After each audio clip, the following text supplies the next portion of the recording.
여러분, 지금부터 제가 드릴 이야기는 조금 불편할 수도 있어요.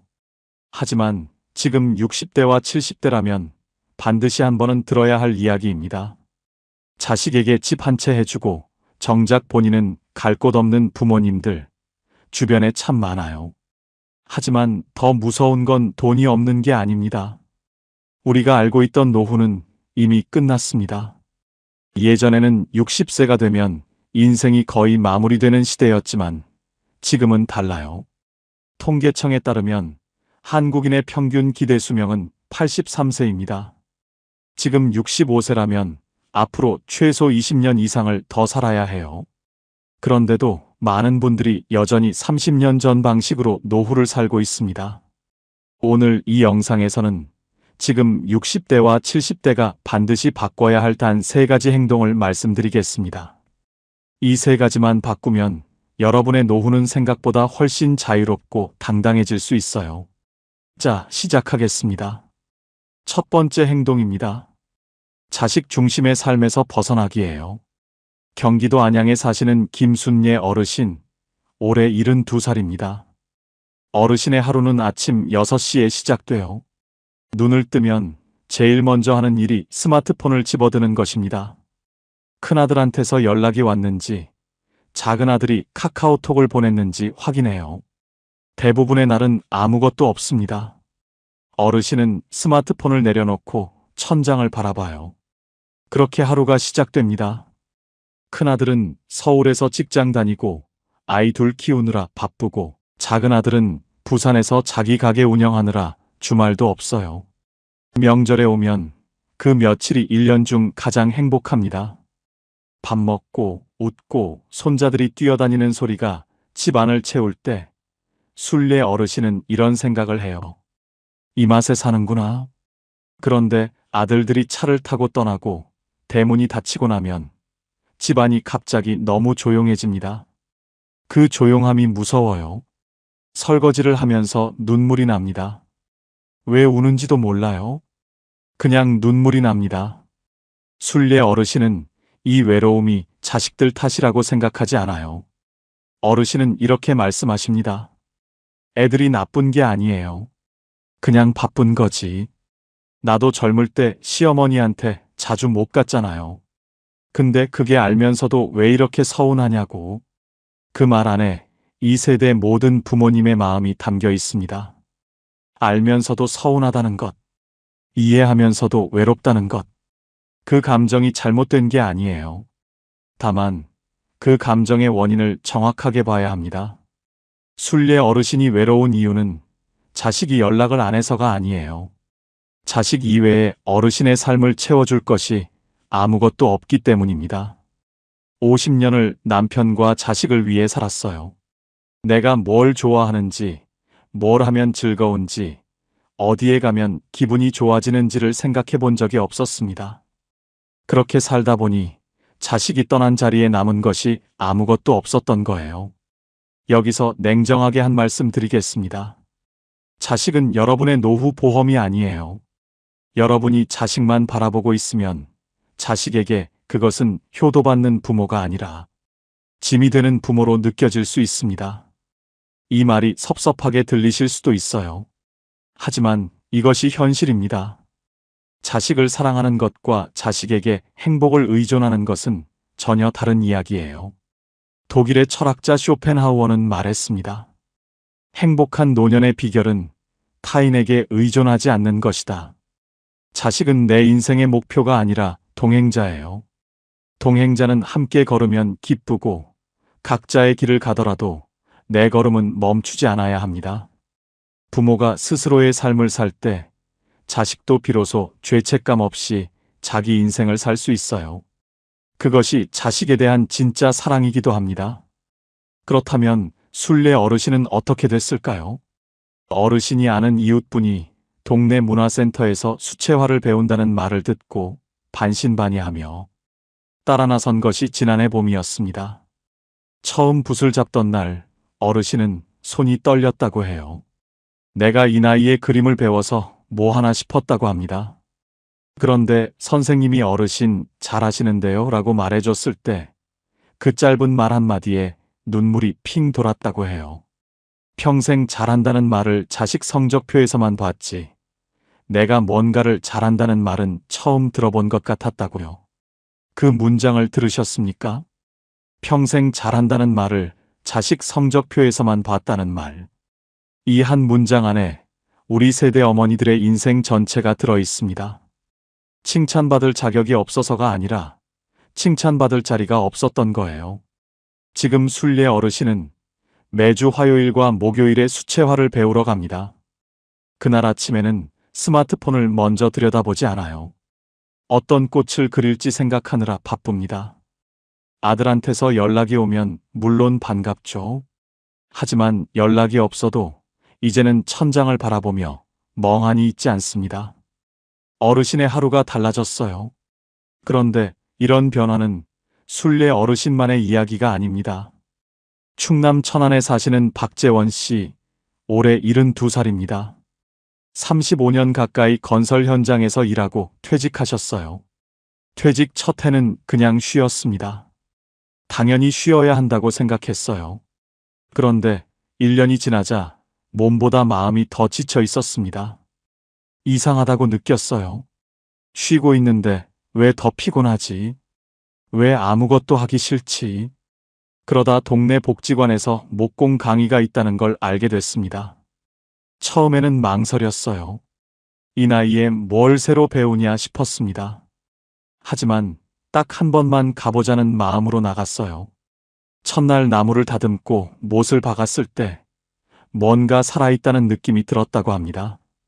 현장에서 일할 때와는 다른 감각이었어요. 내가 원해서 하는 일이었으니까요. 지금은 주 3회 복지관에서 목공을 배우고 간단한 소품들을 만들어서 손자 손녀에게 선물합니다. 아이들이 좋아할 때 그 순간이 이분에게는 가장 큰 기쁨이라고 해요. 자식을 기다리던 사람이 손자를 위해 뭔가를 만드는 사람이 됐습니다. 방향이 바뀐 거예요. 기다리는 삶에서 만드는 삶으로. 자식 기다리는 시간을 나의 시간으로 바꾸는 것. 그것이 노후를 바꾸는 첫 번째 행동입니다. 두 번째 행동입니다. 체면 소비에서 경험 소비로 바꾸기예요. 충북 청주에 사시는 박정옥 어르신, 올해 74살입니다. 어르신은 2달에 한 번 고등학교 동창 모임에 나가요. 그 모임 자체는 좋습니다. 50년 넘게 알아온 얼굴들을 보는 것은 반가운 일이에요. 문제는 그 모임을 앞두고 어르신 안에서 일어나는 일입니다. 모임 일주일 전부터 뭘 입을지 고민이 시작돼요. 지난번에 나왔던 옷은 또 입기가 뭐하고, 새 걸 사자니 어디서 사야 할지 모르겠고, 그러다 결국 백화점에 갑니다. 어르신이 지난 봄에 산 베이지색 재킷은 40만 원이었어요. 카드를 긁으면서 손이 살짝 떨렸습니다. 연금으로 생활하는 처지에 40만 원은 작은 돈이 아니에요. 그런데 사고 나면 마음이 이상하게 놓였습니다. 이거 입고 가면 뒤지지 않겠다는 생각이 들었기 때문이에요. 모임 당일 어르신은 그 재킷을 입고 나갔습니다. 친구들은 어머 예쁘다 했어요. 기분이 좋았습니다. 밥을 먹고 커피를 마시고 2시간 만에 모임이 끝났어요. 집에 오는 버스 안에서 어르신은 문득 생각했습니다. 저 친구들이 내 재킷을 얼마나 기억할까? 다음 달이면 까먹겠지. 그리고 또 이런 생각이 이어졌어요. 그 40만 원으로 저 친구 한 명이랑 어디 다녀올 수 있었는데. 여기서 중요한 진실이 하나 있습니다. 옷은 옷장에 들어가는 순간 가치가 떨어져요. 입을수록 낡고 유행이 지나면 장롱 속으로 사라집니다. 그런데 친구와 마신 소주 한 잔, 경주에서 함께 본 노을은 달라요. 시간이 갈수록 여러분의 마음속에서 이자가 붙습니다. 노후에는 물건이 아니라 추억을 쌓아야 외롭지 않아요. 정옥 어르신에게는 고등학교 때부터 친한 친구가 한 명 있습니다. 경숙이라고. 지금은 충주에 살아요. 두 사람은 늘 우리 언제 같이 여행 한번 가자는 말을 입버릇처럼 해왔습니다. 그런데 10년째 못 갔어요. 그냥 바쁘고, 그냥 미루고, 그냥 세월이 흘렀습니다. 버스 창밖을 보면서 어르신은 그 생각을 했어요. 집에 돌아와 재킷을 옷장에 걸면서 어르신은 경숙이한테 전화를 했습니다. 경숙아, 우리 이번 달에 경주 가자. 진짜로? 그 전화 한 통이 두 사람의 인생을 바꿨어요. 어르신들은 그 다음 달에 경주로 2박 3일 여행을 다녀왔습니다. 불국사 앞에서 사진을 찍고 황리단 길을 걷고 밤에 숙소에서 막걸리 한잔하면서 고등학교 때 이야기를 했어요. 어르신은 그 여행에 대해 이렇게 말씀하셨습니다. 재킷은 2번 입으면 질리는데 그 여행은 지금도 생각하면 웃음이 나요. 경숙이 얼굴이 눈에 선해요. 물건은 낡지만 경험은 늙지 않습니다. 체면 소비 대신 경험 소비를 선택하는 것. 그것이 노후를 바꾸는 두 번째 행동이에요. 세 번째 행동입니다. 디지털 독립이에요. 스마트폰을 자식한테 맡기지 않고 내가 스스로 쓸 수 있는 것. 그것이 디지털 독립입니다. 전북 전주에 사시는 오명숙 어르신, 올해 76살이에요. 남편은 5년 전에 먼저 세상을 떠났고 지금은 혼자 사십니다. 딸이 대전에 한 명 있는데 멀지 않은 거리지만 자주 오지는 못해요. 어르신의 가장 큰 어려움은 외로움이 아니었습니다. 무력감이었어요. 뭔가 하고 싶어도 혼자서는 아무것도 안 되는 느낌. 기차를 타고 어디 가고 싶어도 표 예매를 딸한테 부탁해야 했고 병원 예약도 딸 도움 없이는 못했습니다. 마트 키오스크 앞에서는 뒤에 줄이 서면 당황해서 그냥 나온 적이 한두 번이 아니에요. 어르신은 그런 자신이 싫었습니다. 내가 이렇게 무능한 사람이 아니었는데 라고 생각하실 때마다 마음이 무거웠어요. 3년 전 겨울, 동네 주민센터에서 어르신을 찾아온 복지사 선생님이 말했습니다. 어르신, 저희가 스마트폰 교실 운영하는데 한번 나와 보실래요? 어르신은 처음에 정중히 거절했어요. 나 같은 늙은이가 거길 가면 애들한테 민폐지라고 하셨습니다. 복지사 선생님이 어르신이 가셔야 그 교실이 의미가 있어요 라고 말했을 때 어르신은 마지못해 나가셨어요. 첫날 강의실에 들어가니 어르신 또래 어르신들이 10명쯤 앉아 있었습니다. 다들 스마트폰을 손에 쥐고 어쩔 줄 몰라 했어요. 강사 선생님이 오늘은 유튜브에서 좋아하는 노래 찾는 것만 배우겠습니다 라고 했습니다. 명숙 어르신은 그날 태어나서 처음으로 유튜브 검색창에 나훈아를 직접 입력했어요. 나훈아 목소리가 이어폰 속에서 흘러나오던 그 순간 어르신은 손으로 입을 막았습니다. 눈물이 날 것 같았어요. 기술이 감동스러운 게 아니었습니다. 내가 이걸 혼자 했다는 사실이 감동스러웠어요. 그로부터 3년이 지났습니다. 지금 명숙 어르신은 코레일 앱으로 기차표를 혼자 예매해요. 카카오 맵으로 버스 노선을 확인하고 날씨 앱을 보고 우산을 챙깁니다. 딸과는 매일 저녁 영상 통화를 해요. 딸이 요리하는 모습을 보면서 같이 얘기하다 보면 1시간이 훌쩍 갑니다.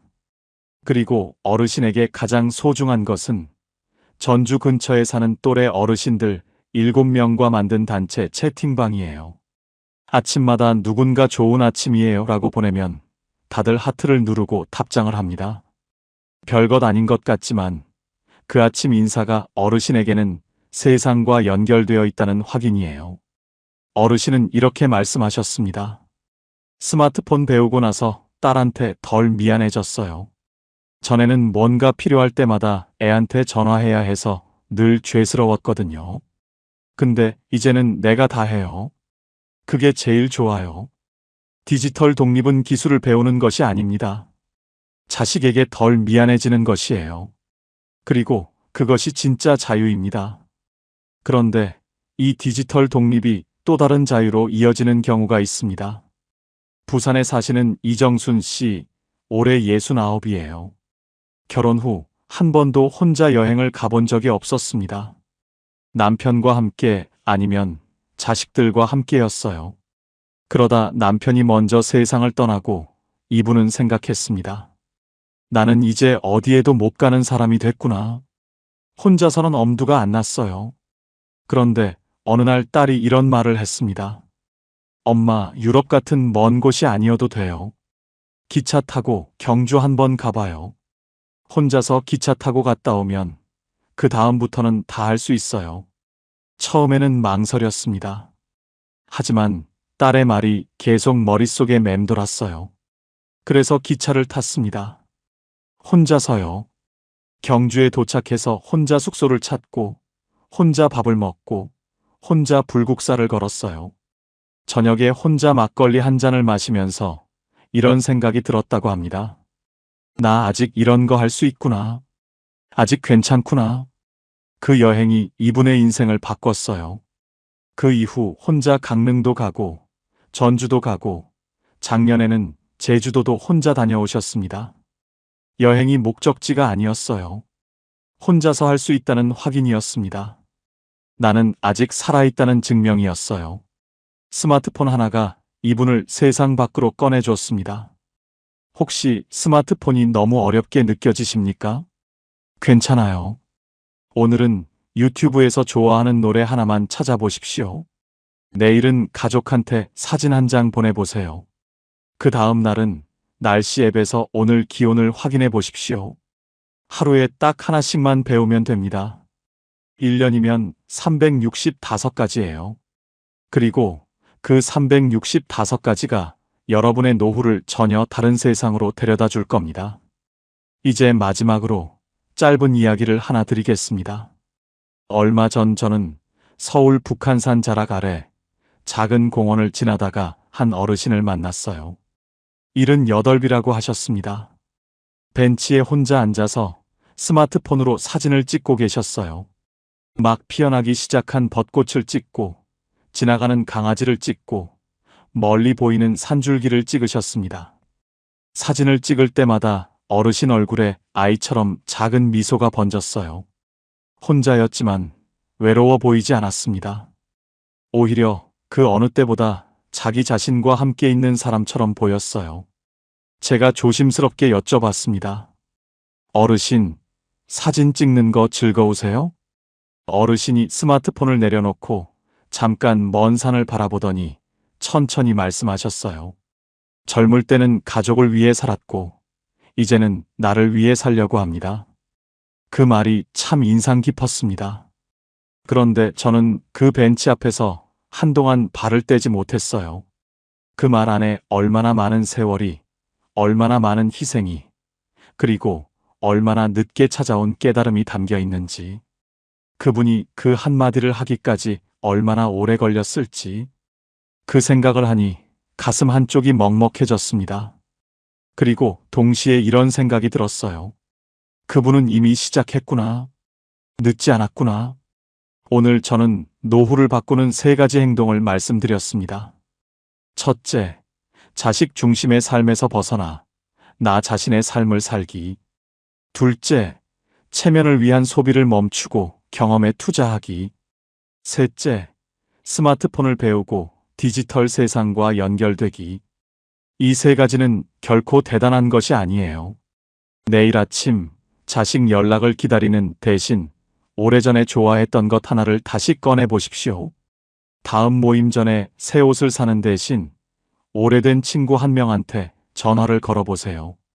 오늘 저녁 유튜브에서 좋아하는 노래를 직접 검색해 보십시오. 그 작은 변화 하나하나가 쌓이면 여러분의 노후는 조용히, 그러나 분명하게 달라집니다. 노후는 남은 시간이 아닙니다. 처음으로 나를 위해 쓰는 시간이에요. 지금까지 자식을 위해, 가족을 위해, 남의 눈을 위해 온 힘을 다해 살아오셨습니다. 우리는 늙어가는 세대가 아니에요. 선택하는 세대입니다. 늙어가는 것은 시간이 하는 일이지만 어떻게 늙어가느냐는 내가 선택하는 것이에요. 어떤 관계를 유지하느냐, 어떤 것을 배우느냐, 어디를 가느냐, 무엇을 즐기느냐. 이 모든 것이 선택입니다. 그 선택의 합이 노후를 만들어요. 이제는 그 헌신의 방향을 조금 바꿔도 됩니다. 나를 향해서, 내가 좋아하는 것을 향해서, 내가 가보고 싶은 곳을 향해서, 여러분은 충분히 그럴 자격이 있습니다. 오래 살아온 것이 죄가 아니에요. 오래 살아온 만큼 더 잘 사셔야 합니다. 지금 여러분의 인생 2막은 아직 시작도 안 했어요. 마지막으로 여러분께 여쭤보고 싶습니다.